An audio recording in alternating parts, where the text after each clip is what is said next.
बिस्मिल्लाहिर्रहमानिर्रहीम। जी तो प्यारे साथियों, इसी के साथ हम आज क्राउन मिशन के अगले हिस्से की जानिब बढ़ते हैं। बर्ट अपने कमरे में बिस्तर पर लेटा ही था कि अचानक कोने में रखी हुई मशीन से हल्की सी सीटी की आवाज़ निकली और वो चौंक कर सीधा हो गया। दूसरे लम्हे मशीन की स्क्रीन रोशन हो गई थी, जिस पर एक छोटा सा कमरा नज़र आ रहा था, जिसमें एक बख्शू मुड़कर सामने की तरफ आ रहा था। बख्शू का चेहरा उसके सामने था और बर्ट उसके चेहरे को देखकर चौंक पड़ा। ये बख्शू एशियाई था। वो बख्शू तेज़ी से कमरे की एक दीवार के पास पहुंचकर नीचे बैठ गया और उसने दीवार पर हाथ फेरना शुरू कर दिया। बर्ट खामोश बैठा स्क्रीन पर उसकी हरकत देख रहा था। चंद लम्हों बाद दीवार में एक ताकचा नजर आया, जिसमें जदीद साहत का वायरलेस फ़ोन मौजूद था। वो बख्शू गौर से उस फ़ोन की तरफ देखता रहा, फिर उसने दीवार दोबारा हाथ पर फेर कर बराबर कर दी और वापस मुड़ गया। एक ताकचे में मौजूद जलती मोमबत्ती को उसने जैसे ही फूंक मारकर बुझाया, मशीन की स्क्रीन भी ऑफ हो गई और मशीन भी खामोश हो गई। सावरी तो कह रहा था ये बख्शू आम है, बर्ट ने बड़बड़ाते हुए कहा। फिर उसने बेड के किनारे पर रखे हुए ट्रांसमीटर पर तेज़ी से एक फ्रिक्वेंसी सेट करना शुरू कर दी। फ्रिक्वेंसी सेट करके उसने उसका एक बटन दबाया तो ट्रांसमीटर में से टूटू की आवाज़ निकलने लगी। Hello Raj, Yogi calling over, Burt ने तेज़ और तहकुमाना लहजे में कहा। यस कंथ्रू अटेंडिंग सर, ओवर। दूसरी तरफ से एक भारी सी आवाज़ सुनाई दी। कंथ्रू। सावरी की तराई में बख्शुओं का एक ग्रोह आया है, जिनमें 2 औरतें और 6 मर्द हैं। औरतें गैर मुल्की, जबकि 2 मर्द अफ्रीकी और बाकी 4 एशियाई मर्द हैं। उनका एशियाई नौजवान है। सावरी ने मुझे रिपोर्ट दी है कि उनमें से एक बख्शू है। उनके सामान में भी कोई मशकूक चीज़ नहीं, लेकिन सावरी के फ़ोन वाले कमरे से जाने के बाद वो नौजवान एशियाई बख्शू अंदर दाखिल हुआ और उसने मोमबत्ती जलाकर उस वायरलेस फ़ोन को चेक किया और वापस चला गया। इससे ज़ाहिर होता है कि ये आम बख्शू नहीं बल्कि तरबियत याफ्ता लोग हैं। इसलिए मुझे यकीन है कि ये वही ग्रुप है जिसका हमें इंतज़ार था, ओवर। बर्ट ने तेज़ तेज़ लहजे में कहा। अरे लेकिन बॉस, उनकी आमद की तवक्का तो घनतारी सिलसिले की तरफ से थी, इसलिए हमने वहाँ चेकिंग सख्त की हुई है। ये आसाम की तरफ से कैसे पहुँच गए, ओवर। कंतरू ने हैरत भरे लहजे में कहा। मुझे भी उम्मीद ना थी कि ये लोग इस कदर पेचीदा और दुश्वार गुजार रास्ता इख्तियार करेंगे। बहरहाल मुझे यकीन है कि ये वही लोग हैं जिनका हमें इंतज़ार था, ओवर। बर्ट ने तेज़ और तहकुमाना लहजे में कहा। यकीनन बास ये वही लोग हैं, अब तो इसमें कोई शक नहीं रहा। फिर क्या हुक्म है, ओवर। कंतरू ने कहा। तुम्हारा क्या ख्याल है, क्या किया जाए, ओवर। बर्ट ने उल्टा सवाल करते हुए कहा। बोस, करना क्या है? साउजी को हुक्म दे वो उन सबको गोली मारकर हलाक कर दें। कंतरू ने जवाब दिया। नहीं, ऐसा करना बेहद गलत होगा। इस सराय में बख्शू हासे ठहरते हैं और वहाँ मौजूद लोग भी खालिसन मजहबी हैं। साउजी हमारा आदमी है, इसलिए अगर वहाँ कत्लो गारत हुई तो पूरे आसाम में उनकी खबर फैल जाएगी। तुम जानते हो कि किसी बख्शू का कत्ल आसाम में किस कदर खौफनाक जुर्म समझा जाता है। इसलिए मैंने एक और प्रोग्राम बनाया है। हमें उन्हें ऐसी जगह ख़त्म करना होगा जहाँ उनकी लाशें हमेशा हमेशा के लिए गायब कर दी जाएंगी। पहले मेरा प्रोग्राम था कि शंक्यारों को भेजकर उन्हें चेक कराया जाए, लेकिन अब इसकी ज़रूरत नहीं है। तुम एक ग्रुप लेकर फ़ौरन तिजारन पहाड़ी सिलसिले के चौथे पॉइंट पर मोर्चा बंद हो जाओ। ये जगह बिल्कुल अकेली भी है और यहाँ होने वाली फायरिंग का किसी को इल्म भी ना होगा। जब ये लोग इस पॉइंट के नीचे से गुजरने लगें तो ऊपर से उन पर फायर खोल दो। ये जगह ऐसी होगी कि यहाँ से उनका एक आदमी भी बचकर ना निकल सकेगा और ये हज़ारों फुट गहरी खाइयों में गिर जाएंगे। उसके बाद उनकी लाशें भी कभी दस्याब ना हो सकेंगी, ओवर। बर्ट ने कहा। आपकी तजवीज़ बिल्कुल दुरुस्त है जनाब। इन्हें लाजमन तिजारन पहाड़ी से गुजरना तो होगा, लेकिन जनाब वहाँ से बुद्ध बख्शुओं का होना आश्रम करीब ही है और फायरिंग की आवाज़ें लाजमन वहाँ पहुँच जाएंगी। इसलिए अगर आप इजाज़त दें तो मैं ये इंतज़ाम कर देता हूँ कि तिजारन पहाड़ी के पुल के नीचे डायनामाइट लगवा देता हूँ। फिर जैसे ही काफ़िला उस पुल के ऊपर पहुँचेगा, मैं डायनामाइट फाड़ दूंगा। इस तरह पुल टूट जाएगा और ये सब हज़ारों फुट गहराई में गिरकर ख़त्म हो जाएंगे। ये पुल पहले ही हंसता और ख़तरनाक है। हर शख्स यही समझेगा कि पुल ज़्यादा वज़न की वजह से टूट गया है, ओवर। कंतरू ने जवाब दिया। वेरी गुड, ये तजवीज़ वाकई बहुत अच्छी है। कामयाबी की रिपोर्ट मुझे फ़ौरन देना, ओवर। बर्ट ने मुस्कुराते हुए कहा। यस बॉस, हो सकता है वायरलेस फ़ोन देकर ये लोग साउदी पर तशद्दुद करें और उससे हमारा हेडक्वार्टर पूछने की कोशिश करें, ओवर। कंतरू ने कहा। अरे साउदी को किसी चीज़ से कोई इल्म नहीं, इसलिए वो इससे कुछ ना पूछ सकेंगे, बेफिक्र रहो, ओवर। बर्ट ने जवाब दिया। फिर दूसरी तरफ से ओके के अल्फाज सुनकर उसने ओवर एंड ऑल कहकर ट्रांसमीटर बंद करके दरवाजे की तरफ बढ़ गया। उसने दरवाज़ा खोला और कमरे से बाहर आ गया। बाहर एक राहदारी सी थी। इस राहदारी के आहर में एक और कमरे का दरवाज़ा नज़र आ रहा था। वो तेज़ी से कदम उठाता उस दरवाजे के पास पहुंचा। उसने हाथ उठाकर उस पर आहिस्ता से दस्तक दी। यस कम इन। अंदर से चीफ बॉस की भारी आवाज़ सुनाई दी और बर्ट दरवाजे को धकेल कर घूमता हुआ अंदर दाखिल हो गया। ये उसके अपने कमरे से भी बड़ा कमरा था, जिसे इंतहाई शानदार अंदाज में सजाया गया था। फर्श और दीवारों पर कालीन लटके हुए थे। एक साइड पर इंतहाई आरामदेह बिस्तर था, जबकि दूसरी साइड पर एक छोटी सी मेज़ थी, जिसके पीछे एक कुर्सी रखी हुई थी। मेज़ पर टेबल लैंप जल रहा था और कुर्सी पर चीफ बॉस बैठा हुआ था। उसके सामने एक फ़ाइल खुली हुई थी। वो शायद इस फाइल के मुताले में मसरूफ़ था। क्या हुआ बर्ट? चीफ बॉस ने बर्ट को अंदर दाखिल होते देखकर सख्त लहजे में पूछा। बॉस एक अहम इत्तला है। वो एशियाई ग्रुप ट्रेस हो गया है जिसके मुतालिक हमें हेडक्वार्टर से इत्तला दी गई थी। बर्ट ने मुतमाना अंदाज में कहा। अरे कहाँ है वो? चीफ बॉस ने बौखलाए हुए अंदाज में कहा और बर्ट ने सावजी से होने वाली बातचीत से लेकर उस बख्शों की चेकिंग और फिर कंतरों से होने वाली तमाम बातचीत की तफसील बता दी। अरे तो उन्होंने हम तक पहुंचने के लिए ये रास्ता इख्तियार किया है। लेकिन बर्ट, अगर ये वही ग्रुप है तो फिर ये कंतरों के बस का रोग नहीं। ये देखो, ये फ़ाइल उनसे मुतालिक है। इस सारी फाइल में सिर्फ एक शख्स अली इमरान के कारनामों का जिक्र है और हेडक्वार्टर से यही इतला है कि इस मिशन का लीडर भी इमरान ही होगा।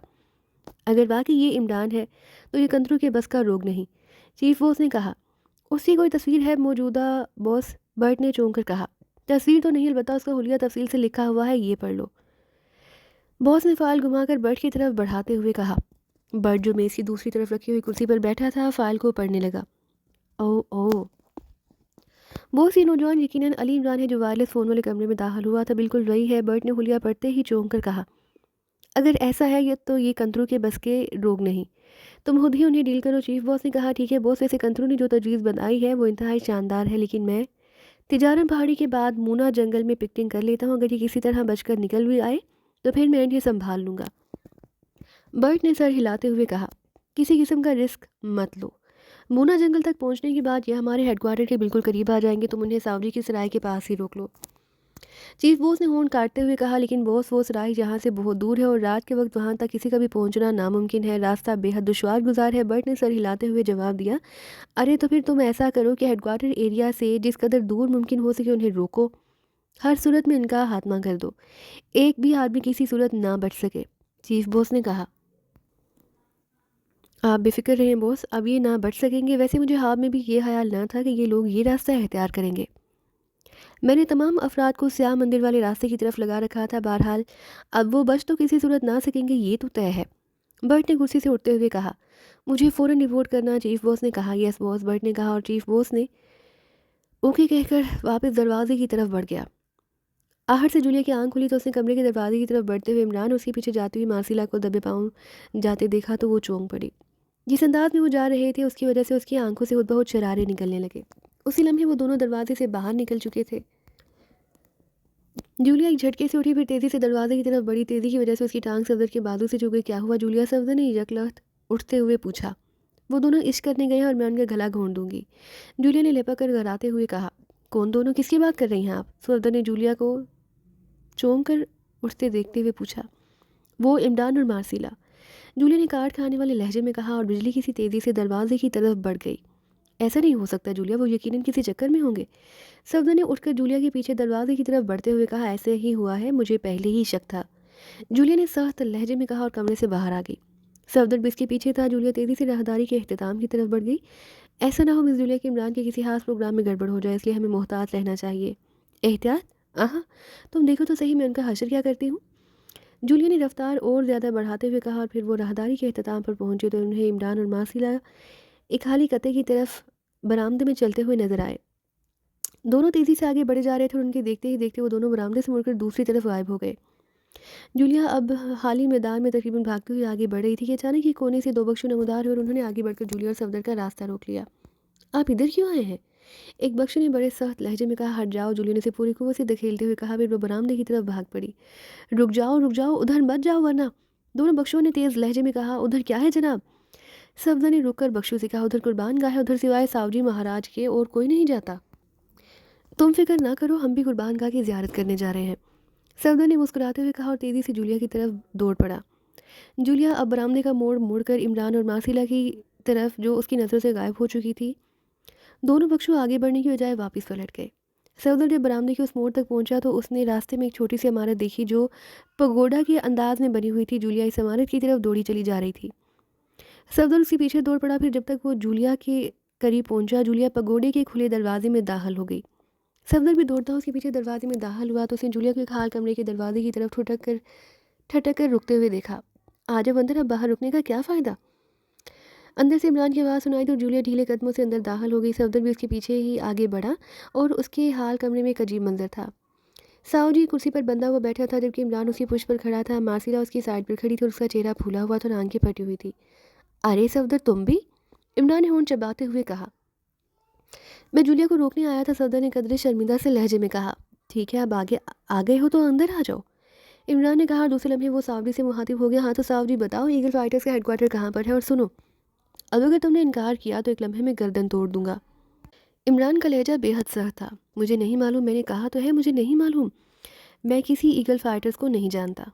सावजी ने सर हिलाते हुए कहा, वरन वो। और फिर इससे पहले कि इमरान कुछ कहता, अचानक हाल कमरे का दरवाज़ा खटका की आवाज़ से हुदहुद बंद हो गई, और उसके साथ ही हल्की सी गड़गड़ाहट की आवाज़ उभरी, जैसे कमरे की छत टूट रही हो। उसके साथ ही सावरी की अलग से जकलह चीख निकली और कुर्सी पर इस पूरी तरह से तड़पने लगा जैसे किसी ने उसके दिल में हंजर उतार दिया हो।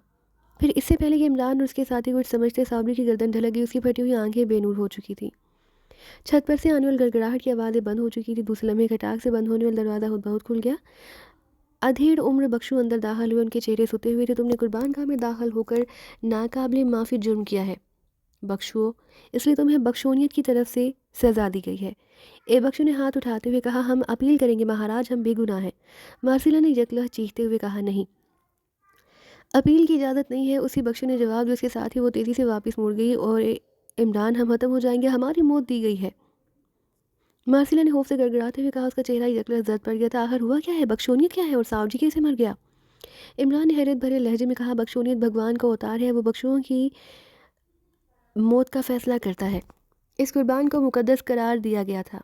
यहाँ सिवाय पवित्र बख्शुओं की और कोई दाखिल नहीं हो सकता, और हम बगैर इजाज़त यहाँ दाखिल हो गए, इसलिए सावजू को भी मौत दी गई और उसके साथ ही हमें भी सज़ा सुना दी गई है। अब किसी भी लम्हे मौत हम पर झपट पड़ेगी। आइंदा 24 घंटों के अंदर हमें मौत लाजमन घेर लेगी। ये फैसला शुदा बात है। मार्सिला ने गराते हुए कहा, चलो 24 घंटे गुजारने ही ना दूंगा, लेकिन ये सावजी कैसे मर गया? मेरा ख्याल है कि इस कुर्सी के अंदर कोई चक्कर है, सफदर ने पहली बार जुबान खोलते हुए कहा, और इमरान ने चौंक कर सर हिला दिया। फिर तेज़ी से उसने सावजी के जिस्म और कुर्सी के साथ बंधी हुई रस्सियाँ खोलकर सावजी को खींचकर अलग किया तो असल बात सामने आ गई। कुर्सी की सीट के चारों तरफ से तेज़ केबल बाहर को निकले हुए थे, जो खून में लथड़े हुए थे। अरे उन पर यकीनन तेज़ जहर लगा हुआ होगा। सावजी की रंगत बता रही है, इसका मतलब है यहाँ कोई लंबा खेल खेला गया है। इमरान ने होंठ चबाते हुए कहा, हमें रास्ते में 2 बख्शों ने रोकने की कोशिश की थी, ये शायद उनका कारनामा है। वैसे वो इन चारों में शामिल ना थे, सफदर ने कहा। ये सब कुछ जूलिया की हमाकत की वजह से हुआ है। मैं मार्सिला को साथ इसलिए लेकर आया था कि मार्सिला यहाँ के तमाम मकामात और यहाँ की आदात को अच्छी तरह जानती है। इसलिए मैंने सोचा कि सावजी को जो कुछ बताएगा मार्सिला की वजह से मुझे उसकी पूरी तरह समझ आ जाएगी। इमरान ने होंठ काटते हुए कहा, अब मुझे क्या मालूम था कि तुम रात को सावजी से पूछ करने जा रहे हो। जूलिया ने कदरे शर्मिंदा लहजे में कहा। लेकिन इमरान साहब, आपको इस पर शक कैसे हुआ? सफदर ने कहा। इमरान ने उसे जदीद वायरलेस फ़ोन के बारे में तफसीलात बता दी। अरे फिर तो इसकी मौत भी उन लोगों के ही हाथों हो सकती है, सफदर ने सर हिलाते हुए कहा। नहीं, बख्शोनियत तक किसी मुजरिम तंजीम से कोई ताल्लुक़ नहीं। मैं इसके बारे में तफसील जानती हूँ। ये चारों बख्शोनियत के नुमाइंदे हैं और उन्होंने कुर्बान गाह में हमारे दाखिले की वजह से ये फ़ैसला किया है। मार्सिला ने सर हिलाते हुए कहा, ये चारों अब कहाँ गए? किसी कमरे में बैठे इबादत कर रहे होंगे, मार्सिला ने जवाब दिया। आओ मेरे साथ। बाहर आकर वो ये देखकर हैरान रह गया कि दरमियानी खाली जगह बेस के करीब बख्शू आलती बालती मारे सर झुकाए हुए बैठे हुए थे, और वो चारों बख्शू जिन्हें मार्सिला बख्शूनियत के नुमाइंदे बता रही थी, उनके सामने उनकी तरफ रुख किए आलती बालती मारे बैठे थे। उनके सर झुके हुए थे और वो सब खामोश और बेहिस बैठे हुए थे। इमरान ने एक लम्हा उन्हें देखा, फिर उसे मुस्कुराते हुए सफदर की तरफ देखा और आंख से उसे मखसूस इशारा करते हुए आगे बढ़कर उन चारों बख्शुओं के साथ उन्हीं के अंदाज में आलती पालती मारकर बैठ गया। बुद्ध के अवतार जान लेना नहीं, जान देना जानते हैं, इमरान ने ऊंची आवाज़ में कहा तो सब बख्शों ने एक झटके से सर ऊपर उठाए। बुद्ध के अवतार वाकई जान देना जानते हैं, लेकिन जो मुकद्दस कुर्बान गाह की बेहुरमती करेंगे उन्हें मौत ज़रूर आएगी। पंडित के चारों बख्शों में से एक ने गदरे तेज़ लहजे में कहा, सारी दुनिया मुकद्दस कुर्बान गाह है, जहाँ हर लम्हे पवित्र बुद्धों और कुर्बानियाँ देनी पड़ती हैं, लेकिन कोई पवित्र बुद्ध किसी की जान नहीं लेता। इमरान ने बड़े संजीदा लहजे में कहा, ये बख्शोनियत का फ़ैसला है और अब फ़ैसला ये नहीं तब्दील हो सकता। उसी बख्शों ने कृहत आवाज़ में जवाब देते हुए कहा, बख्शोनियत के नुमाइंदों का फ़ैसला नहीं है और तुम्हें बख्शोनियत के नुमाइंदे के ओहदे से माजूल किया जाता है। बख्शोनियत का ग्रोह ये बात कह रहा है। इमरान ने ऊंची आवाज़ में कहा, "क- क- क्या तुम बख्शोनियत के ग्रोह हो? निशानी दिखाओ।" हाल ही मैदान में बैठे हुए सारे बख्शों ने बैक आवाज़ होकर कहा, और बख्शोनियत के चारों नुमाइंदों के चेहरे पर हैरत के आसार उभर आए। ये गुरु सब कुछ जानता है। उसे मालूम था कि सावजी बख्शोनियत से गद्दारी कर रहा है और वो एक मुजरिम तंजीम का नुमाइंदा था, और चूँकि इन चारों नुमाइंदों को यहाँ रहते हुए भी उसकी खबरें ना हुई, इसलिए उन्हें भी उनके ओहदों से फ़ौरन माज़ूल कर दिया गया है। आओ मैं दिखाऊँ? इमरान ने उठते हुए कहा और तेज़ी से उस कमरे की तरफ बढ़ गया जिसमें वो जदीद तरीन वायरलेस फ़ोन दीवार के खुफिया ताकचे में मौजूद था। सब बख्शू उठकर उसके पीछे चल दिए और उनमें वो चारों नुमाइंदे भी शामिल थे और जब इमरान ने ताला खोलकर मोमबत्ती रोशन की, फिर दीवार में उभरी हुई जगह उभार कर वो ताकचा ज़ाहिर किया जिसमें अभी तक वायरलेस फ़ोन मौजूद था। बुध भगवान की जय, पिन्नित गुरु यही है, पिन्नित गुरु की जय। वायरलेस फ़ोन देखते ही सारे बख्शों ने बैक आवाज़ होकर नारा लगाया। उनके चेहरों पर अब अकीदत के आसार नुमाया थे। वो सब इमरान के सामने झुक गए। उनमें पन्नीत के नुमाइंदे भी शामिल थे। अब बोलो। इमरान ने बड़े संजीदा लहजे में कहा, हम पन्नीत गुरु का फ़ैसला तस्लीम करते हैं और अपना फ़ैसला वापस लेते हैं। पंडित गुरु के फैसले के सामने हमारे फैसले की कोई हैसियत नहीं। चारों नुमाइंदों ने बड़ी अकीदतमंदाना लहजे में कहा। ठीक है, तो तुम्हें दोबारा इस ओहदे पर बहाल किया जाता है। साउदी के साथियों पर यह फैसला लागू हो जाएगा अगर उन्होंने अपने आप को छुपाया। हाँ, अगर वो पंडित गुरु के सामने माफ़ी मांगे तो उनको माफ़ किया जा सकता है। इमरान ने कमरे से बाहर निकलते हुए कहा, हम माफ़ी के वास्तार हैं पंडित गुरु। अचानक चार बख्शू आगे बढ़े और इमरान के सामने झुक गए। अपने जुर्म की तफसील बताओ सबके सामने। इमरान ने कहा। उनमें से एक बख्शू ने कहना शुरू किया कि साउदी ने उन्हें बताया था कि श्याम मंदिर के राजयोगी ने कहा है कि कुछ लोग श्याम मंदिर को तबाह करना चाहते हैं। इससे बख्शोनियत को बहुत नुकसान होगा। इसलिए राजयोगी ने खुफिया तौर पर हमें हुक्म दिया कि हम हर आने वाले बख्शू पर नज़र रखें। साउदी को राजयोगी ने अपना नुमाइंदा मुकर्रर किया और साउदी ने हमें अपना नुमाइंदा मुकर्रर किया। जब आपका काफ़िला यहाँ उतरा और आप खाना खाने के बाद सैर करने गए तो साउदी के हुक्म पर हमने आपके सामान की तलाशी ली, लेकिन कोई चीज़ गलत ना थी। इसलिए हमने साउदी को बता दिया कि आप दुरुस्त हैं।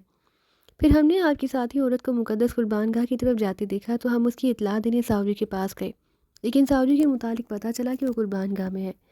इस पर हमने पंडित गुरु के नुमाइंदों को इत्तला दी और उन्होंने सबकी मौत का फैसला दे दिया। और साउदी चूँकि मुकद्दस कुर्सी पर बैठा था इसलिए साउदी को मौत के फैसले पर फौरी अमल दरामद कर दिया गया और आपकी मौत के लिए 24 घंटे का वक्त दे दिया गया। कौन आया था राजयोगी का पैगाम लेकर? इमरान ने कहा। टोपी सराय का शंगियारो आया था। वो साउदी से मिलकर गया तो साउदी ने हमें बताया। ठीक है, तुमने सब कुछ सच बता दिया इसलिए तुम्हारा जुर्म माफ़ किया जाता है। अब तुम सब जा सकते हो। सुबह जैसे ही शंगियारो आए उसे मेरे सामने पेश किया जाए, इमरान ने कहा और तमाम बख्शों ने बुद्ध भगवान की जय का नारा लगाया और वापस मुड़ गए। अब पंडित गुरु के चेलो अब वापस चले। इमरान ने बख्शों के जाने के बाद अपने साथियों से मुहातिब होकर कहा जो हैरत भरे अंदाज में खड़े थे, क्या तुम वाकई पंडित गुरु हो? तुमने निशानी दुरुस्त दी है। पंडित गुरु हमें ऐसी निशानी दिखाता है जो सबको हैरान कर देती है। अभी मेरे पास इस जैसी सैकड़ों और निशानियां मौजूद हैं। तुम ये बताओ कि ये टोपी सराय कहाँ पर है? इमरान ने मुस्कुराते हुए कहा, टोपी सराय यहाँ से तकरीबन 10 मील के फासले पर तारचंद पहाड़ी के दामन में वाक़या है। हमारा अगला पड़ाव वहीं पर है। मार्सिला ने कहा और इमरान ने सर हिला दिया। चंद लम्हों बाद जब वो अपने कमरे में पहुंचे तो उनके सारे साथी जाग रहे थे। अरे, तुम सब जाग रहे हो? इमरान ने हैरत भरे लहजे में कहा। हाँ, हम बख्शों को तुम्हारा दिया हुआ दर्द सुन रहे थे, कैप्टन शील ने मुस्कुराते हुए कहा। फिर उसने बताया कि जोसेफ की आंख खुली। उसने तुम्हें और सफदर को जहाँ ना पाकर हमें उठा दिया। हम जब बाहर निकलकर वहाँ पहुँचे तो तुम बख्शुओं को दर्द दे रहे थे। जब बख्शू मुड़े तो हम भी वापस आ गए। तुमने वो वायरलेस फ़ोन आखिर कैसे चेक कर लिया? जूलिया ने पूछा। हम जब सैर से वापस आए तो मुझे अंदाज़ा हो गया कि हमारे सामान को हमारी अदम मौजूदगी में चेक किया गया है, क्योंकि मैं इस बात को चेक करने के लिए ही बाहर गया था। गो चेक करने वालों ने इंतहाई एहतियात का मुजाहरा किया था, लेकिन मैंने एक नज़र में देख लिया कि सामान चेक हुआ है। इस पर मैं तुम्हारे सो जाने के बाद उठा और सावरी को चेक करने के लिए गया ताकि उससे मालूम करूं कि उसने किस बिना पर हमारा सामान चेक किया है। वहाँ साउदी उस फ़ोन पर किसी से बातें कर रहा था।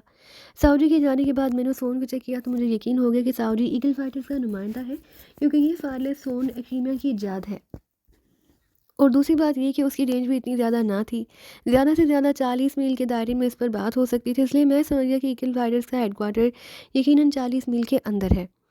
अब चूँकि मुझे उन पहाड़ी इलाकों के मुतालिक मुकम्मल तौर पर तफसीलात का इल्म नहीं था, जबकि मार्सिला अपने वालिद के साथ कई बार यहाँ आ चुकी है और इस रास्ते का इंतखाब भी मार्सिला की तजवीज़ पर ही किया गया था, इसलिए मैंने मार्सिला को अपने साथ लिया ताकि साउदी से पूछ-गछ करने पर सही जगह की समझ आ जाए। साउदी मुकद्दस कुर्बान गाह में मौजूद था और अगर जूलिया और सफदर हमारे पीछे ना आते तो साउदी से हालात मालूम कर लिए जाते, लेकिन उनकी आमद को बख्शुओं ने चेक कर लिया और उसके बाद के वाक़यात आपके सामने हैं। साउदी की मौत के बाद मुझे मजबूरन पंडित गुरु बनना पड़ा ताकि उसके साथियों को सामने लाया जा सके, लेकिन वो बेखबर निकले और उन्हें सिर्फ इतना ही मालूम था जितना साउदी ने बताया, लेकिन कम अज़ कम उनके ज़रिए टोपी सराय के शंगियारों का नाम सामने आ गया। इमरान ने तफसील बताते हुए कहा, इसका मतलब है हम सही रास्ते पर जा रहे हैं। सफदर ने सर हिलाते हुए कहा, हाँ, वरना इससे पहले हमारे पास कोई क्लू ना था, वरना हमें लाजमी श्याम मंदिर का रुख करना पड़ता। इमरान ने सर हिलाते हुए जवाब दिया, ये राजयोगी कौन हो सकता है? मार्सिला ने खामोश बैठते हुए कहा, ये यकीनन उस ईगल फाइटर का बॉस होगा, उसने अपने आप को योगी जाहिर किया होगा। इमरान ने सर हिलाते हुए कहा और साथ ही उसने पाँव पसार कर इस तरह आंखें बंद कर ली जैसे अब वो सोना चाहता हो। जाहिर है बाकी साथियों ने भी उसकी पैरवी करनी थी। क्या ख्याल है, अब पहरा दिया जाए? सफदर ने जवाब दिया, नहीं, पंडित गुरु को निगरानी की ज़रूरत नहीं होती। इमरान ने आंखें बंद रखते हुए जवाब दिया और उसके साथ ही उसके हराटों का सायरन एक बार फिर बजने लगा। दरवाजे पर दस्तक की आवाज़ सुनते ही बिस्तर पर लेटा हुआ अधेड़ उम्र बख्शू जाग पड़ा। कमरे में एक मिशल जल रही थी जिसकी वजह से कमरा पूरी तरह रोशन था। कौन है इस वक्त? अधेड़ उम्र बख्शू ने इंतहाई राहत लहजे में कहा। बुद्ध भगवान की जय। सावजी की सराय से एक बख्शू अंधेरी रात में सफ़र करता हुआ पहुंचा है। वो ये कह मितला लाया है। बाहर से एक मोदबाना आवाज़ सुनाई दी, सावजी की सराय से और रात के वक्त? अधेड़ उम्र ने इंतहाई हैरत भरे लहजे में कहा और तेज़ी से उठकर दरवाजे की तरफ बढ़ गया। उसने दरवाजे के अंदर से ही कुंडी हटाई और दरवाज़ा खोल दिया। दरवाजे पर एक बख्शू सर झुकाए खड़ा था। बुद्ध भगवान की जय। दरवाज़ा खुलते ही बख्शू ने मोदबाना अंदाज में कहा, कहाँ है वो बख्शू तारम? अधेड़ उम्र ने इधर उधर देखते हुए पूछा। मैं उसे हाजिर करता हूँ, दरवाजे पर खड़े हुए बख्शू तारम ने कहा और तेज़ी से वापस मुड़ गया। इस कदर रात को वो इस कदर पुरहतर सफ़र करके यहाँ क्यों आया होगा, जबकि राजयोगी ने मुझे भी वहाँ जाने से मना कर दिया था? अधेड़ उम्र ने बड़बड़ाते हुए वापस बिस्तर की तरफ मुड़ते हुए कहा। उसके चेहरे पर हैरत के आसार नुमाया थे। वो बिस्तर पर आकर बैठ गया। उसकी नज़र दरवाजे पर लगी हुई थी। चंद लम्हों बाद तारम एक और नौजवान बख्शू को हमरा लिए कमरे में दाखिल हुआ। दोनों ही सधेड़ उम्र के सामने आकर झुक गए। ओह, थारो आया है? क्या बात है थारो, किस बात ने तुम्हें ये पुरहतर सफ़र करने पर मजबूर किया है? अधेड़ उम्र ने हैरत भरे लहजे में तारम के साथ आने वाले नौजवान बख्शू से मुहातिब होकर कहा, सरदार शंगियारों के लिए मैं अहम खबर लेकर आया हूँ। सावजी को मुकद्दस मौत दे दी गई है और पंडित गुरु ने पंडित नुमाइंदों को मौत का फैसला बदलने पर मजबूर कर दिया है और पंडित गुरु ने सरदार शंगियारों को गिरफ्तार करने का हुक्म दिया है। आने वाले बख्शू ने सर झुकाते हुए कहा, क्या आप बक रहे हो? क्या तुम पागल हो गए हो? पंडित पंडित गुरु कहाँ से सावजी की सराय में पहुंच गए? अधेड़ उम्र शंगियारों गुस्से से चीखता हुआ एक झटके से उठ खड़ा हुआ। उसके चेहरे पर हैरत के साथ साथ गुस्से के आसार नुमाया थे। बुद्ध भगवान की जय। थारो सच कह रहा है?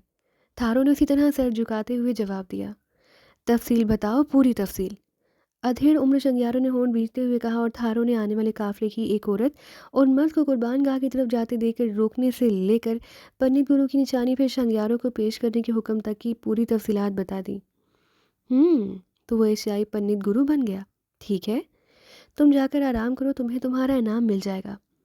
शंगियारों ने होंठ भींचते हुए कहा और थारो मोदबाना अंदाज में मुड़ा और कमरे से बाहर चला गया। तुम भी जाओ तारम, शंगियारों ने तारम से कहा जो सर झुकाए खड़ा था। शंगियारों के हुक्म पर वो भी मुड़ा और दरवाजे से बाहर निकल गया। शंगियारों ने आगे बढ़कर दरवाज़ा बंद किया और उसकी कुंडी लगाकर वो मुड़कर तीर की तरह भागता हुआ कमरे के एक कोने में मौजूद ताकचे की तरफ बढ़ा। उसने ताकचे के हाने में हाथ डालकर उसकी दीवार को जोर से दबाया तो उस ताकचे के नीचे एक और हाना नमूदार हो गया। उसमें भी वायरलेस फ़ोन मौजूद था। शंगियारों ने जल्दी से उसका रिसीवर उठाया और नंबर डायल करने शुरू कर दिए। यस राजयोगी। राजयोगी, मैं शंगियारों बोल रहा हूँ, टोपी सराय से। शंगियारों ने मोदबाना लहजे में कहा। हाँ, क्या बात है जो इस वक्त काल की है? राजयोगी ने कराहत लहजे में कहा। साहूजी की सराय के बारे में अहम खबरें मिली है राजयोगी, शंगियारों ने कहा। फिर उसने थारों की बातें तमाम तफसीलात हर्फ ब हर्फ दोहरा दी। ओह, इसका मतलब है कि ये लोग ज़रूरत से ज़्यादा बाखबर और होशियार हैं, तुम्हारे वहाँ ना पहुँचने और तुम्हारी सराय का रुख करेंगे। ठीक है, मैं इनका बंदोबस्त जारम पहाड़ी पर किया था, लेकिन अब उन्हें मोहलत देना भी गलत होगा। ठीक है, मैं कंतरों को कह देता हूँ, वो फ़ौरन तुम्हारे पास पहुँच जाएगा, फिर तुम दोनों उन्हें सावजी की सराय के बाहर ही गोलियों से उड़ा देना। राजयोगी ने कहा। ठीक है बॉस, आप कंतरों को फ़ौरन भिजवा दें क्योंकि हम सुबह होने से पहले मोर्चाबंदी कर लेना चाहते हैं। शंगियारों ने कहा और दूसरी तरफ से ओके की आवाज़ सुनते ही उसने रिसीवर रखा और ताकचा बंद करके वो वापस दरवाजे की तरफ मुड़ गया। उसे मालूम था कि कंतरों को टोपी सराय तक पहुंचने में कम से कम 1 घंटा लग जाएगा और उसे 1 घंटे में अपनी मनसूबाबंदी मुकम्मल कर लेना चाहता था। उसने दरवाजे के साथ लड़कियों की एक रस्सी को दोबारा खींचा तो दूर कहीं घंटी बजने की आवाज़ सुनाई दी। शंगियारों ने दरवाजे की कुंडी खोली और वापस बिस्तर पर लेट गया। चंद लम्हों बाद दरवाज़ा खुला और तारम अंदर दाखिल हुआ। बुद्ध महाराज, तारम ने सर झुकाते हुए कहा, नशीब को बुलाओ और सुनो। टापू का कंट्रोल जहाँ पहुँचने वाला है उसका सराय के बाहर इस्तकबाल किया जाए, और जैसे ही वो जहाँ पहुँचे उसे मेरे पास ले आओ, शंगियारों ने तेज़ लहजे में कहा। जी महाराज, तारम ने कहा और तेज़ी से मुड़कर दरवाजे में गायब हो गया। थोड़ी देर बाद दरवाज़ा एक बार फिर खुला और एक कवि और साफ चेहरे वाला बख्शू अंदर दाखिल हुआ। वो सर से गंजा था, सिर्फ दरमियान से बालों की गुंदी हुई चोटी कांधे तक लटक रही थी। उसकी आंखें ऊन के कबूतर की तरह सुर्ख हो रही थी। आ गया महाराज, आने वाले ने सर झुकाते हुए कहा, लेकिन उसका अंदाज बता रहा था कि वैसा सिर्फ रस्मन कह रहा है। स्टूल लेकर बैठ जाओ खुशेब, शंगियारों ने कहा, और खुशेब एक तरफ पड़ा हुआ स्टूल खींचकर उस पर बैठ गया। साउदी की सराय में बख्शों के काफिला आकर ठहरा है। ये एशियाई सीक्रेट एजेंट है और ईगल फाइटर्स के हेडक्वार्टर को तबाह करके वहाँ से ज़ीरो मेडल हासिल करना चाहते हैं। उन्होंने साउदी को हलाक कर दिया और अब मेरा वहाँ इंतज़ार कर रहे हैं। लेकिन राजयोगी ने मुझे जाने से रोक दिया था। राजयोगी ने उनके हाथ में गिली कंतरों को तिजारम की चौथी पहाड़ी पर मोर्चा लगाने का हुक्म दिया, लेकिन मौजूदा सूरत हाल में वो उन्हें हेडक्वार्टर से नज़दीक नहीं आना देना चाहते। चनाचे अभी मेरी राजयोगी से बात हुई है और उनका हुक्म है कि कंतरों और मैं मिलकर उनका हाथमा साउदी की सराय के बाहर ही कर दे। कंतरों यहाँ पहुँचने वाला है, लेकिन मुझे तुम्हारी सलाहियतों पर मुकम्मल एतमाद है। अगर तुम सुबह होने से पहले एक मुसाफिर बख्शू के रूप में साउदी की सराय पहुँच जाओ तो मुझे यकीन है कि तुम उनका हाथमा सराय के अंदर ही कर सकते हो। इस तरह हमें बाहर फायरिंग ना करनी पड़ेगी और बाहर बाकी बख्शुओं में उसकी खबर ना फैलेगी, वरना अगर यह खबर फैल गई तो हुकूमत आसाम उसका सख्त तरीन नोटिस लेगी और हमारा सारे का सारा खेल तबाह हो जाएगा। शंगियारों ने खुशीब से मुहातिब होकर कहा, जो हुक्म महाराज, मेरे लिए ये मामूली बात है। कितने आदमी हैं वो? खुशेब ने बड़े मुतमईन लहजे में कहा, 2 औरतें और 6 मर्द। औरतें गैर मुल्की हैं, 4 एशियाई हैं और 2 अफ्रीकी। शंगियारों ने जवाब दिया, अरे लेकिन आप तो अभी उन सबको एशियाई कह रहे थे। हाँ, राजयोगी ने यही बताया है, शंगियारों ने बताते हुए कहा। तो फिर महाराज, एक मेहरबानी आप मुझ पर करेंगे। ये 2 औरतों में से जो मुझे ज़्यादा पसंद आएगी उसे आप मीरा रहने देंगे। मैं उसे खुफिया तहखाने में रखूँगा। खुशेब ने शैतानी अंदाज में मुस्कुराते हुए कहा, मैं तुम्हारी फितरत जानता हूँ, औरतों का कोई मसला नहीं। मेरी तरफ से तुम्हें दोनों रखने की इजाज़त है, लेकिन उन मर्दों को किसी तौर भी जिंदा ना रहने दिया जाए। शंगियारों ने कहा, महाराज ऐसे ही होगा, लेकिन साउदी के आश्रम में आम बख्शु मौजूद रहते हैं और वहाँ पंडित के नुमाइंदे भी हैं। अगर उनका हाथमा सराय में किया गया तो बात वहाँ भी फैल जाएगी। इसलिए मेरे जहन में एक और तजवीज़ आई है। अगर आप इजाज़त दें तो मैं उनमें से एक लड़की को अगवा करके पुना के बंदी खाने वाले रास्ते की तरफ से जाता हूँ। जाहिर है वो लोग मेरा ताक़ुब करते हुए उधर आएंगे और फिर पुनी खाने के पिंजरे उनका इस्तकबाल करने के लिए तैयार होंगे। इस तरह बगैर गोली चलाए उन सबको गिरफ्तार कर लेंगे। उसके बाद उनका क्या हशर होता है इसका इल्म यकीनन किसी को भी नहीं हो सकेगा। खुशैब ने जवाब दिया, तुम्हारी तजवीज़ वाकई शानदार है, इंतहाई शानदार। ठहरो, मैं राजयोगी से बात करता हूँ। शंगियारों ने बुरी तरह चौंकते हुए कहा और उठकर एक बार फिर उस ताकचे की तरफ बढ़ गया जिसमें वायरलेस फ़ोन मौजूद था। यस राजयोगी। चंद लम्हों बाद ही राजयोगी की आवाज़ रिसीवर में सुनाई, जो शंगियारों ने खुशेब की तजवीज़ की तफसीलात बता दी। अरे वाकई ये शानदार तजवीज़ है, लेकिन क्या खुशेब लड़की को अगवा करने में कामयाब हो जाएगा? महाराज, वो इस काम में माहिर है। शंगियारों ने जवाब दिया, ठीक है, फिर ऐसा है कि तुम फौरी तौर पर खुशेब को बेच दो और खुद कंतरों समेत साउदी की सराय के बाहर फैल कर अगर खुशेब अपने मकसद में कामयाब हो जाए और ये टीम बंदी की तरफ जाए तो तुमने उनके आड़े नहीं आना, बल्कि एहतियात से उनका ताकुब करना है। जब ये सब बंदी खाने फंस जाएं तो मुझे इतला देना। मैं खुद वहाँ आऊँगा और ऐसा ना हो सके तो फिर मेरी तरफ से इजाज़त है कि उनको खुलेआम लाशों में बदल दिया जाए। राजयोगी ने कहा, ठीक है महाराज, ऐसा होगा। शंगियारों ने कहा और रिसीवर रख दिया। राजयोगी को तुम्हारी तजवीज़ पसंद आई है, इसलिए तुम फ़ौरन ज़रूरी सामान लेकर निकल पड़ो। अगर तुम अपने मिशन में कामयाब हो गए तो फिर मेरा वादा है कि उन दोनों लड़कियां तुम्हें बख्श दी जाएंगी। आप खुशेब का कमाल देखेंगे महाराज, खुशेब ने कहा और सर झुकाकर सलाम करता हुआ तेज़ी से दरवाजे से बाहर निकल गया। चंद लम्हों बाद दरवाज़ा खुला और तारम अंदर आया। महाराज कंतरो तशरीफ़ ला चुके हैं। तारम ने सर झुकाते हुए कहा, कितने आदमी हैं उनके साथ? 4 महाराज। ठीक है, उन चारों को बाहर रोको और सिर्फ कंतरों को यहाँ ले आओ। शंगियारों ने कहा और तारम सलाम करके वापस मुड़ गया। चंद लम्हों बाद दरवाज़ा खुला और एक लंबा तिरंगा आदमी अंदर दाखिल हुआ। वो वाकई देव हैकल जिस्म का मालिक था। उसने योगियों जैसा लिबास पहना हुआ था। उसके चेहरे से सफाकी और दरिंदगी नुमाया थी। आओ महाराज कंतरू, शंगियारो तुम्हें टोपी सराय में खुशामदीद कहता है। शुक्रिया महाराज शंगियारो। क्या प्रोग्राम बनाया है तुमने? कंतरू ने स्टूल पर बैठते हुए बड़े बेतकल्लुफाना लहजे में कहा। और शंग्यारों ने खुशैब की तजवीज़ और राजयोगी के अहकामात की तफसील बताई। ठीक है, खुशैब ऐसा करने में कामयाब हो जाएगा, मैं उसकी सलाहियतों से वाकिफ़ हूँ। कंत्रों ने असबात में सर हिलाते हुए कहा, तुम्हारे साथ 4 आदमी हैं, मैं भी 4 आदमी साथ ले लेता हूँ और मेरे ख्याल में इतने अफराद काफ़ी होंगे। शंग्यारों ने कहा, बिल्कुल, हम दोनों इतराफ़ से अलहदा-अलहदा उनका ताक़ुब करेंगे, लेकिन एक बात है, हमें कहीं भी उनके सामने नहीं आना चाहिए, वरना वो लाज़मन भड़क जाएँगे। तो वो 4 आदमी लाया हूँ जो छुपकर दरख्तों में बंदरों की तरह सफ़र करने में माहिर हैं, कंत्रों ने कहा।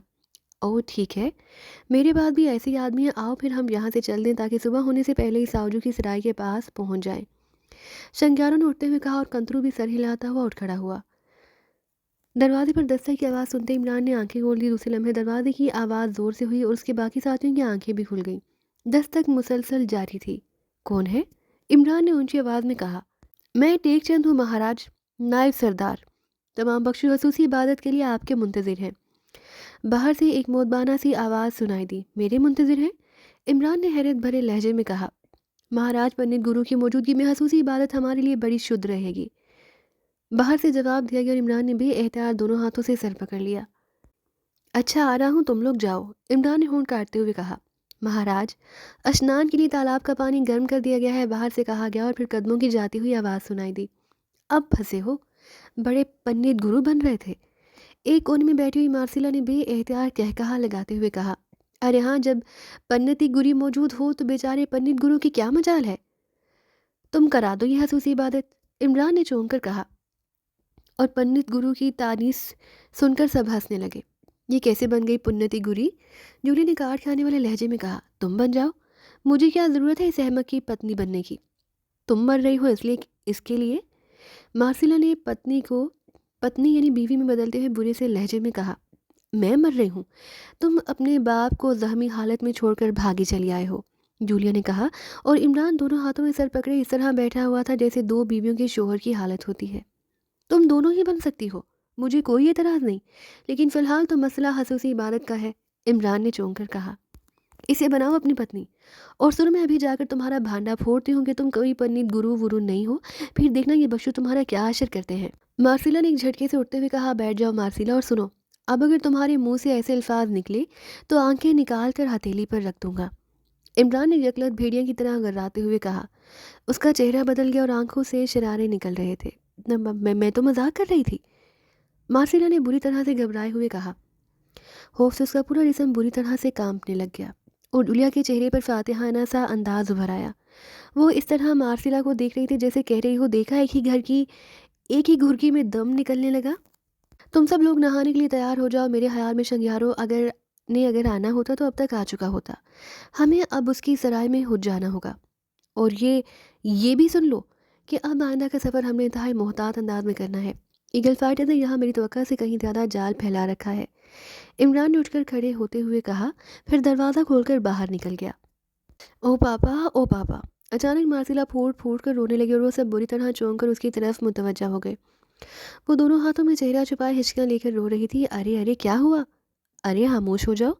जूलिया उसके इस तरह नन्ही बच्ची की इस अंदाज में रोने पर बौखला गई। उसके जहन में फ़ौरन इमरान की बताई हुई बात आ गई कि मार्सिला का जहनी तवाज़ुन दुरुस्त नहीं, और मार्सिला इस तरह रोने से अब उसे इमरान की बात पर यकीन आ गया। मुझे मारेगा, इसकी आंखें देखी हैं तुम्हें, बचाओ। ओ पापा, मार्सिला ने हाथ चेहरे से हटाते हुए बड़े मासूम से लहजे में कहा। अरे अरे, तुम इमरान की बात कर रहे हो?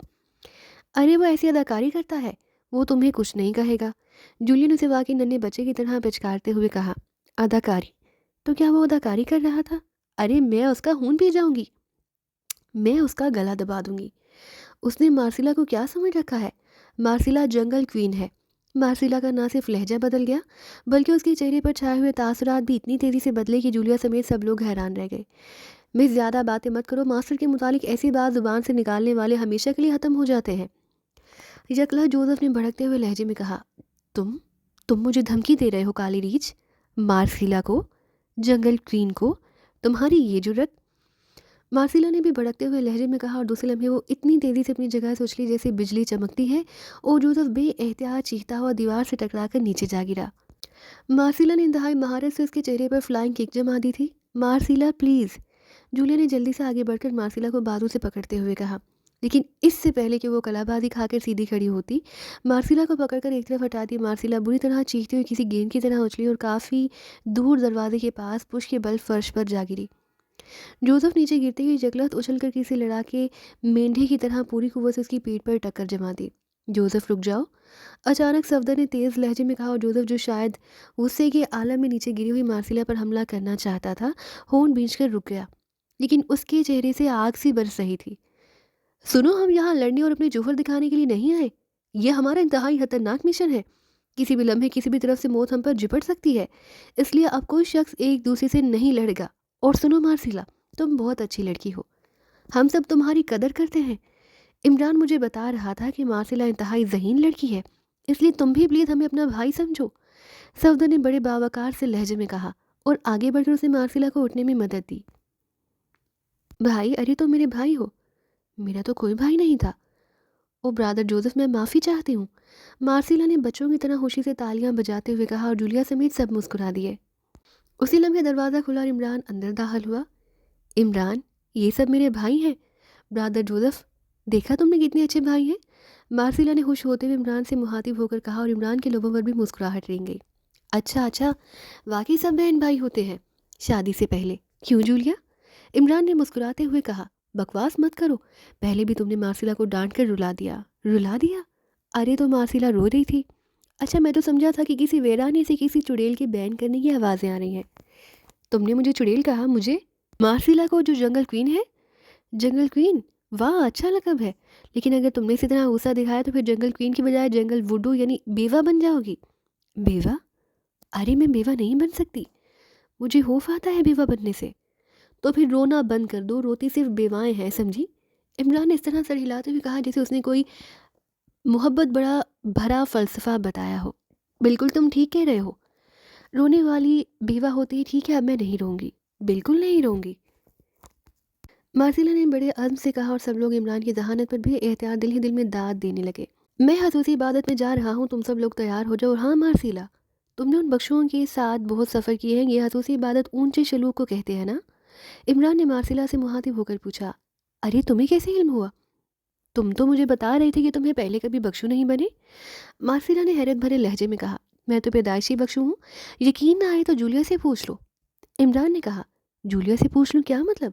जूलिया कैसे बता सकती है? मार्सिला की हैरत बदस्तूर कायम थी। कमाल है, जूलिया ये तो बता सकती कि वो अभी तक गैर शादीशुदा है, क्यों जूलिया? और यही बात मेरे बख्शू होने की असल निशानी है। तुम बकवास करने से बाज नहीं आओगे, जूलिया ने मसनूई गुस्से का इजहार करते हुए कहा। अरे अरे, सबके सामने बख्शू होने को बकवास ना कह देना, ये लोग सख्त मजहबी हैं। हाँ मार्सिला, तुमने बताया नहीं, ऊंचे अशलों को कहते हैं ना खसूसी इबादत। हाँ तुम दुरुस्त कह रहे हो, मार्सिला ने सर हिलाते हुए कहा।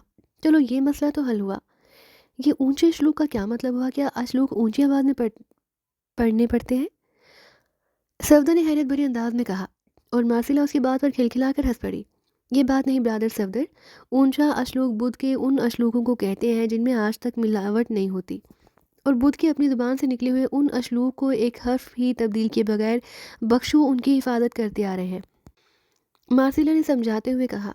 अरे तो ये किसी किताब में लिखे हुए हैं, सफदर ने कहा। अरे नहीं, ये महायोगियों के सीने में महफूज होते हैं, मार्सिला ने जवाब दिया। फिर तो कहीं इमरान का मसला ना खराब हो जाए, अब उसे इन श्लोकों का क्या इल्म? वो तो मेरा ख्याल है ऊंची आवाज़ में पढ़ने को ऊंचा श्लोक समझ रहा होगा, सफदर ने परेशान होते हुए कहा। अरे फिर तो बख्शुन के सहत खिलाफ हो जाएंगे, वो तो ऊंचे अश्लोक की ज़रा बराबर भी तौहीन बर्दाश्त नहीं कर सकते।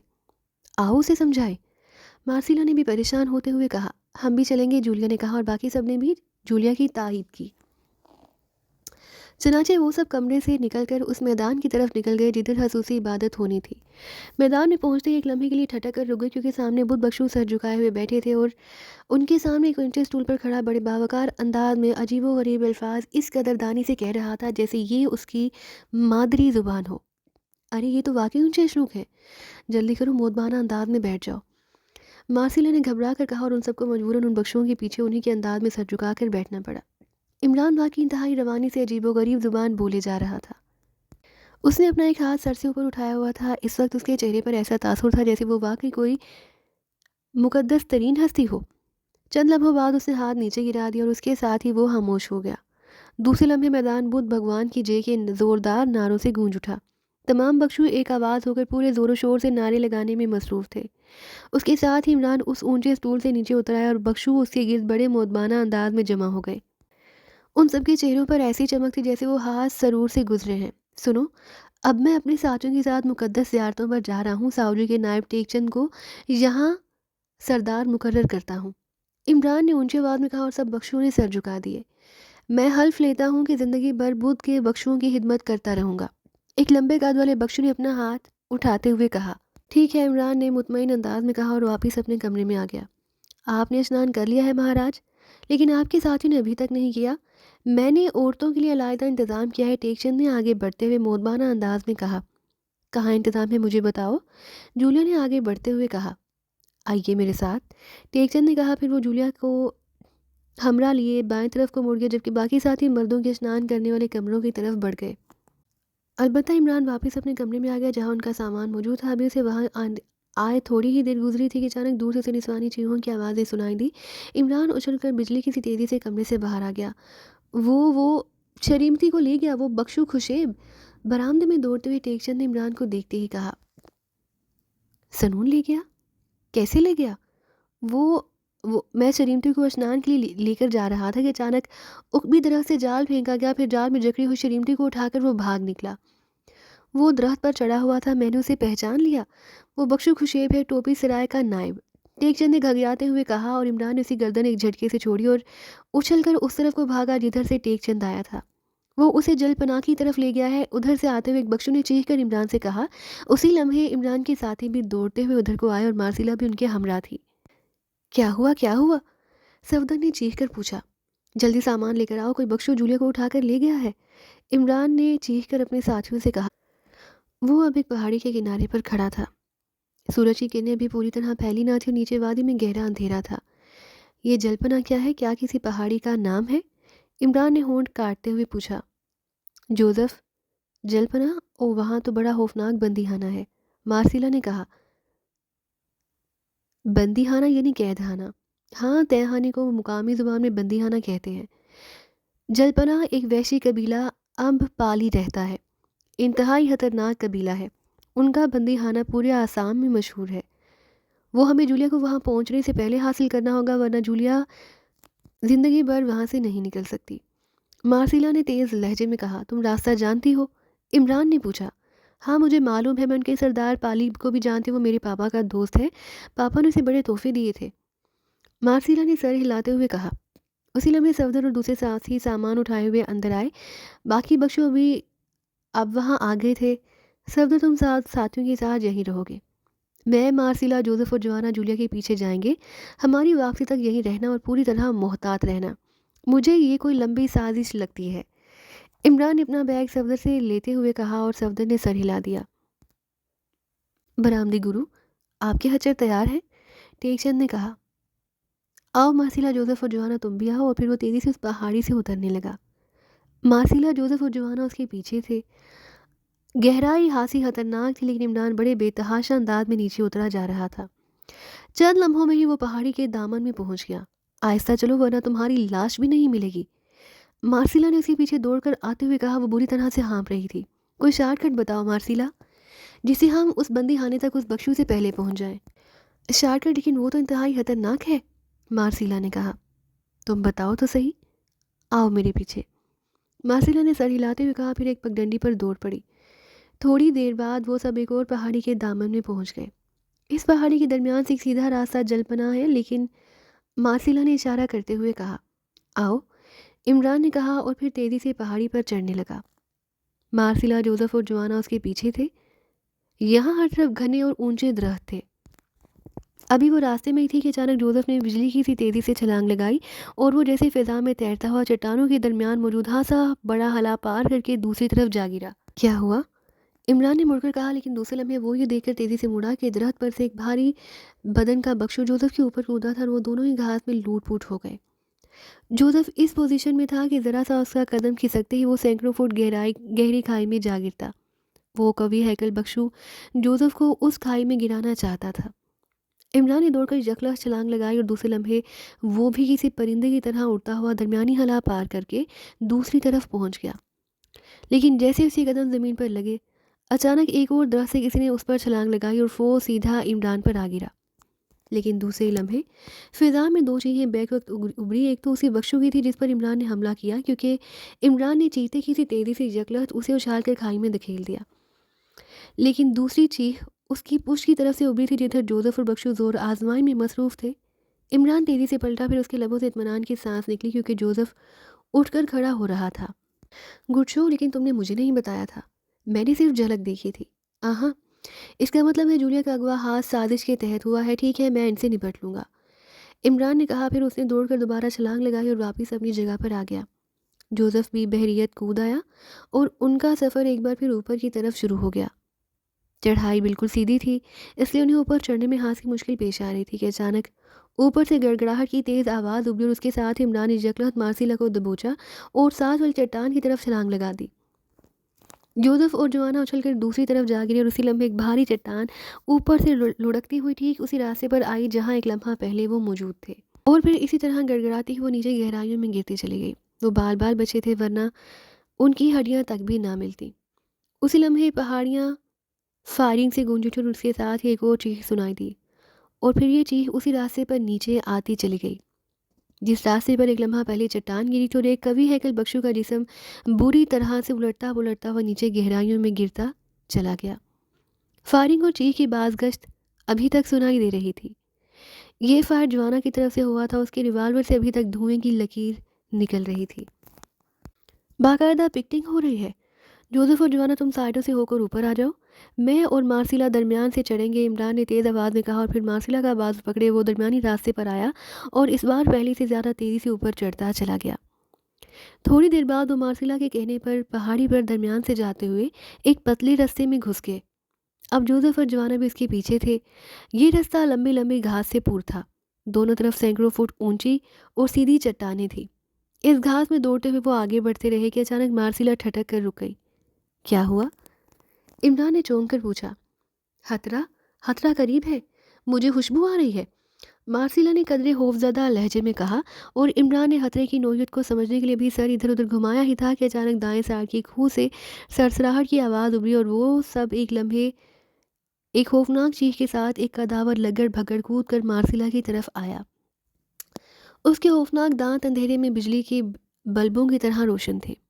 मार्सिला चीख मारकर एक तरफ हटने ही लगी थी कि अगला दो फायर हुए और वो कद आवर लगड़ भगड़ चीखता हुआ धप से घास में गिर गया और फिर चंद लम्हे फड़कने के बाद साकत हो गया। ये फायर जोसेफ और जवाना की तरफ से हुए थे जो उनके पीछे आ रहे थे। और फायरिंग मत करो, इस तरह तो हमारी पोजीशन ताकुब करने वालों पर जाहिर होती रहेगी, इमरान ने होंठ भींचते हुए कहा। और एक बार फिर मार्सिला का हाथ पकड़कर उस रास्ते पर दौड़ने लगा। रुक जाओ, आगे खाई है, अचानक मार्सिला ने चीखते हुए कहा। और उसके साथ ही उसने इमरान का बाजू पकड़ना चाहा, लेकिन उसी लम्हे इमरान के कदमों से ज़मीन निकल चुकी थी। मार्सिला बुरी तरह चीखते हुई वहीं मुंह के बल गिरी और उसकी आंखों के सामने इमरान का जिस्म सैकड़ों फुट नीचे गहराई में कलाबाजें खाता हुआ गिरता साफ दिखाई दे रहा था। उसे यूं महसूस हो रहा था जैसे उसका दिल किसी ने जगलत मुट्ठी में जकड़ लिया हो। ओ बॉस, बॉस, जोसेफ की हलक से एक चीख निकली। ओ गॉड, ये क्या हुआ? जवाना ने होंठ बीचते हुए कहा। वो ऐन उस खाई के किनारे पर आकर रुक गए थे जिसने इमरान को निगल लिया था। इमरान मर गया, अरे इमरान मर गया, मुझसे गलती हुई, मुझे पहले ख्याल ना आया, मार्सिला ने दोनों हाथों से मुंह छुपाकर बुरी तरह से रोते हुए कहा। जोसेफ और जवाना को यूं महसूस हुआ जैसे उनके जिस्म में रूह नाम की कोई चीज़ बाकी ना रही हो।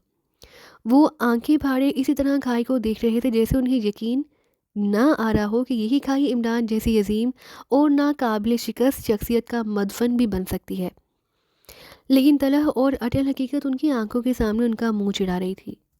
ये नहीं हो सकता, ये नहीं हो सकता, अचानक जोसेफ ने चीखते हुए कहा। दूसरे लम्हे उसे उछलकर खाई में छलांग लगानी चाहिए, लेकिन जवाना ने जकलत उसका बाजू पकड़कर उसे पीछे उछाल दिया। क्या कर रहे हो? क्या तुम भी मरना चाहते हो? जवाना ने कहा। मुझे मत रोको, मत रोको मुझे, मैं बॉस के बगैर जिंदा नहीं रह सकता, जोसेफ ने हिज़यानी अंदाज में चीखते हुए कहा। इस तरह जान देने से तो मास्टर जिंदा नहीं हो सकता, जवाना ने होंठ बींचते हुए कहा। वो जिंदा नहीं रह सकता, मैं तो मर सकता हूँ, जोसेफ ने चीख कर कहा और एक बार फिर खाई की तरफ दौड़ पड़ा। वो गिर गया महाराज, मैंने उसे खुद नीचे गिरते हुए देखा है। एक बख्शू ने बुरी तरह हामते हुए एक चट्टान के पीछे छुपे हुए शंगियारों और कंतरों से मुखातिब होकर कहा। वो अभी एक लम्हा पहले एक चट्टान की ओर से दौड़ता हुआ निकला था। अरे कौन गिर गया है? दोनों ने बेक आवाज़ होकर पूछा। वो एशियाई नौजवान महाराज जो उस लड़की के साथ था, बख्शू ने सर हिलाते हुए कहा। और उसके बाकी साथी कहाँ पर हैं? शंगियारों ने चौंक कर पूछा। वो खाई के किनारे पर इस पतले दर्जे में मौजूद है। वह अब लाजमन वापस जाएंगे क्योंकि आगे रास्ता नहीं है महाराज, बख्शू ने जवाब दिया। अरे हमारी साथी कहाँ पर है? कंतरों ने चौंकते हुए पूछा। महाराज हमारे 3 आदमी मारे जा चुके हैं, बाकी टीम पहाड़ी की तरफ है। उन्हें उनके उस पतले दर्जे में घुसने का ख्याल भी न था। मैं रंचारों के साथ था, उसने उन पर चट्टान लुढ़काई थी लेकिन उसे गोली मार दी गई। मैंने उन्हें पतले दर्रे में घुसते हुए देख लिया, इसलिए मैं बाएं तरफ से भागकर आगे बढ़ा और फिर मेरे सामने वो एशियाई बख्शू अचानक इस खाई में गिर गया, सैकड़ों फुट गहराई में। आने वाले ने तफसीली रिपोर्ट देते हुए कहा। ये लोग वाकई ख़तरनाक हैं। बख्शुओं की वजह से हम पर फायरिंग ना की थी, लेकिन अब उनकी फायरिंग के बाद हमें भी फायरिंग करनी चाहिए। ज्ञानचंद, तुम सब साथियों को कह दो कि वो वापसी के रास्ते पर पहुंच जाएं और जैसे ये लोग वहां पहुंचे फायर करके उन्हें ढेर कर दिया जाए। उसके बाद हम सिराए पर हमला करके उनके बाकी साथियों को भी ख़त्म कर देंगे। शंगियारों ने तेज़ लहजे में आने वाले से कहा और वो सर हिलाता हुआ तेज़ी से पलटा और दौड़ता हुआ चट्टानों के पीछे गायब हो गया। ये लोग इस पतले दर्जे में क्यों घुसे? क्या उन्हें इस खाई का इल्म ना था? बहरहाल ये अच्छा हुआ। वो एशियाई नौजवान ही उनका सरदार लग रहा था। कंत्रो ने कहा। हाँ, मेरा ख्याल है हमें नीचे उतरकर उसकी लाश ढूंढनी चाहिए, वरना राजयोगी हमारी बात पर यकीन नहीं करेंगे। शंगियारों ने सर हिलाते हुए कहा। नीचे? क्या तुम्हारा दिमाग खराब हो गया है शंगियारों? हज़ारों फुट की गहराई में कौन उतर सकता है? कंत्रो ने चौंक कर कहा। तो फिर? शंगियारों ने पूछा। हम बाकी अफराद की लाशें ले जाकर राजयोगी के सामने पेश कर देंगे, तुम बेफिक्र रहो। राजयोगी को हमारी बात का यकीन करना ही पड़ेगा, कंत्रो ने सर हिलाते हुए कहा। उसी लम्हे दूर से बेतहाशा फायरिंग की आवाज़ें सुनाई देने लगी। अरे उनके बाकी साथियों पर हमला हो गया है। दोनों ने चौंक कर कहा, फिर होती सर हिलाने लगे। फायरिंग की आवाज़ें जिस तरह अचानक गूंजी थी उसी तरह अचानक रुक गई थी। मेरा ख्याल है खुशेब उस लड़की को लेकर बंदेहाने पहुंच गया होगा, शंगियारों ने कहा। हाँ, पहुंच तो जाना चाहिए, कंत्रो ने सर हिलाते हुए कहा। उन दोनों की नज़रें उस चट्टान की तरफ लगी हुई थी जिधर ज्ञानचंद गायब हुआ था। उन्हें शायद अपने साथियों की वापसी का इंतज़ार था, लेकिन जब काफ़ी देर तक कोई आदमी वापस ना लौटा तो उनके चेहरों पर फिक्रमंदी के आसार उभर आए। हमें खुद मालूम करना चाहिए, उन्हें अब तक लाशें लेकर वापस आ जाना चाहिए था, शंगियारों ने होंठ बींचते हुए कहा। फिर इससे पहले कि कंत्रो उसकी बात का जवाब देता, अचानक उन्होंने एक बख्शू को चट्टान के पीछे से निकलकर ज़मीन पर घसीटता हुआ अपनी तरफ बढ़ते हुए देखा। वो शदीद जख्मी था और ज़मीन पर घसीट घसीट कर आगे बढ़ रहा था। ये ज्ञानचंद था जो थोड़ी देर पहले उनसे हिदायत लेकर गया था। महाराज हमारे साथ ही मारे गए हैं, सब मारे गए हैं, ज्ञानचंद ने देखते ही कराहते हुए कहा। और वो दोनों बिजली की सी तेज़ी से दौड़ते हुए उसके करीब पहुंचे। कौन मारे गए हैं, क्या हुआ? शंगियारों के लहजे में हैरत थी। हमारे साथी उनमें से जब कोई वापस ना आया तो हमने अंदर जाकर उन्हें ख़त्म करने का फ़ैसला किया, लेकिन जैसे ही हम अंदर गए हम पर दोनों तरफ से फायरिंग शुरू हो गई। वो सब मारे गए हैं, मैं बड़ी मुश्किल से घसीटता हुआ यहाँ तक पहुँचा हूँ, बख्शू ने डूबती हुई आवाज़ में रुक रुक कर कहा। उसके साथ उसकी गर्दन ढलक गई। उसके सीने पर गोलियों के 3 निशान थे। ना जाने वो किस तरह इतनी दूर भी पहुंच सका था। अरे ये क्या हुआ? शंगियारों ने दांत पीसते हुए कहा। वो लाजमन उस सराय की तरफ लौटेंगे, हमें अब खुद उनके पीछे जाना चाहिए, कंत्रों ने तेज़ लहजे में कहा और शंगियारों ने सर हिला दिया। फिर दूसरे लम्हे वो दोनों बिजली की सी तेज़ी से चट्टान पर चौंकते हुए आगे बढ़ने लगे। उस तरफ जगह जगह छोटी छोटी खाइयाँ थीं, लेकिन वो इस तरह दौड़कर उन्हें फैलांग रहे थे जैसे उन्हें एक एक खाई का इल्म हो। रुक जाओ, मैंने हरकत देखी है नीचे, अचानक कंत्रू ने चीख कर कहा। उसके साथ ही वो ठटक कर रुक गया। उससे आगे दौड़ता और शंगियारों भी उसकी आवाज़ सुनकर पलट पड़ा। कहाँ कहाँ देखी है?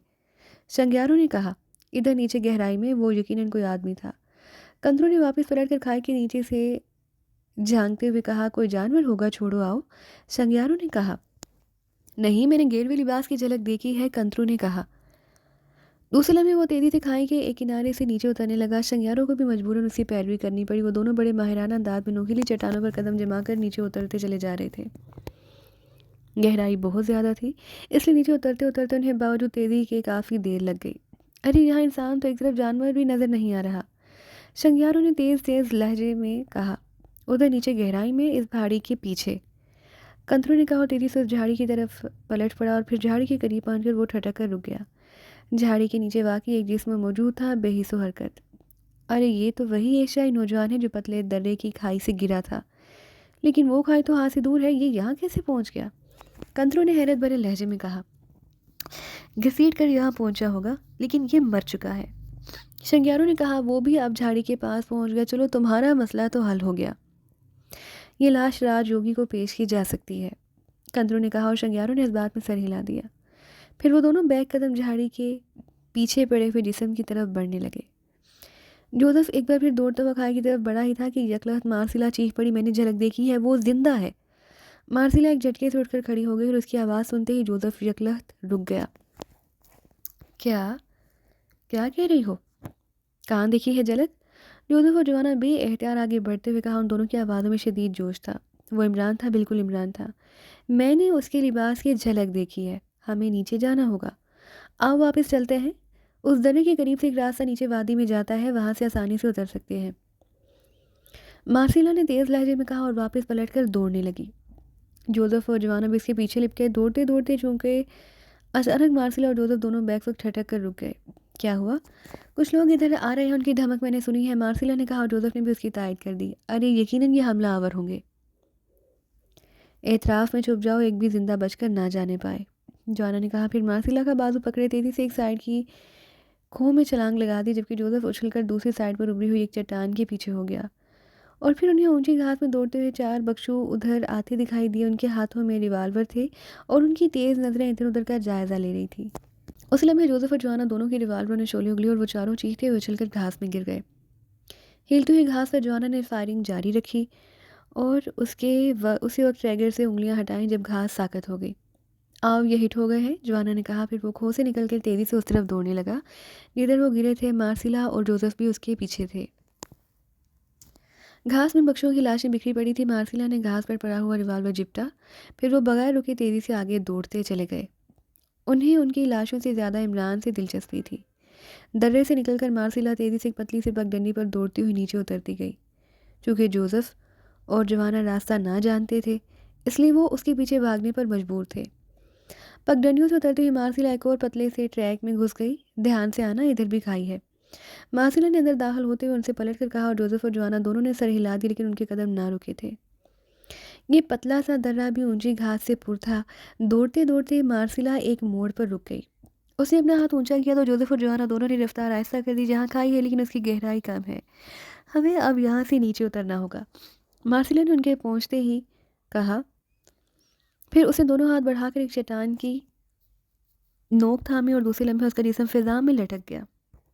उसके साथ ही मार्सिला ने यकलखत उल्टी गदाबाजी खाई और उसका जिस्म कोस की तरह मुड़कर नीचे हो गया। और जोसेफ ये देखकर चौंक कर हैरान रह गए कि मार्सिला के दोनों हाथ बारीक और नोकीली चट्टान पर जम गए थे। उसका जिस्म किसी लट्टू की तरह घूमकर एक बार फिर नीचे लटक गया।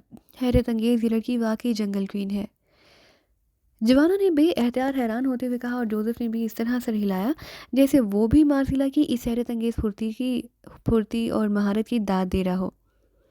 मार्सिला ने एक बार फिर कलाबाजी खाई और इस बार उसका हाथ काफ़ी गहराई तक गिरता गया, लेकिन उसने एक बार फिर एक नोकीली चीज़ थाम ली। उसका जिस्म एक बार फिर लटकने लगा, लेकिन अब काफ़ी गहराई में पहुंच चुकी थी।